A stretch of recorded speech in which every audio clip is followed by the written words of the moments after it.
শনিবার বাম যুব সংগঠন ডিওয়াইএফআই ও টিওয়াইএফ এর উদয়পুর বিভাগীয় কমিটির উদ্যোগে বিভিন্ন দাবি দাওয়াকে সামনে রেখে যুব মিছিল অনুষ্ঠিত হয়।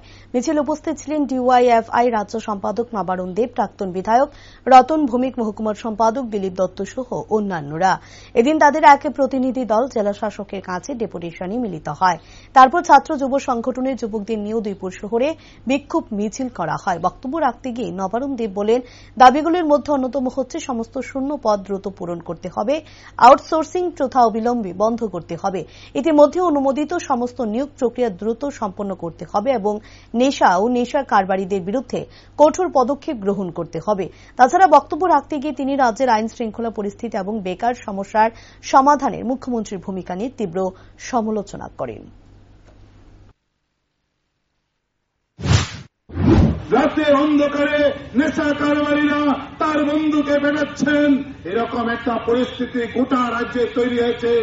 এর বিরুদ্ধে কাজের দাবিতে যার যার অধিকারের জন্য যে লড়াই বামপন্থীরা করছেন, যে লড়াইয়ের কথা বামপন্থীরা প্রতিদিন বলছেন, এই লড়াইয়ে যদি আপনি আমি সামিল না হই, এই গুন্ডারাজ আরো বাড়বে।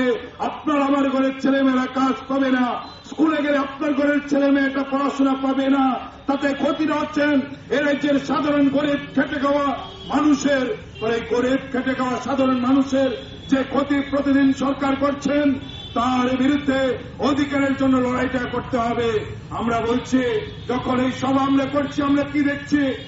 এই সভা যখন আমরা করছি, তখন আমরা দেখছি গোটা রাজ্যের বর্তমানে যিনি মুখ্যমন্ত্রী আছেন, যিনি আমাদের কাজের কথা শোনার, যার কাছে আমরা বলবো যে আমাদের কাজ দেন, তিনি হচ্ছেন আজকের দিনে এরকম একটা বেচারা মুখ্যমন্ত্রী।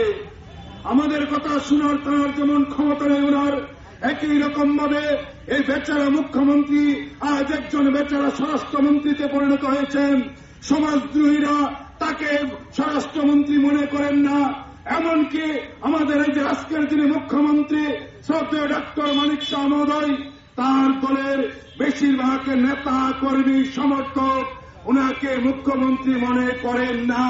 ফলে বেচারা মুখ্যমন্ত্রী যে কারণে কোন সময় মহাকরণে যান আর কোন সময় মহাকরণ থেকে বেরোন, এটাও মানুষ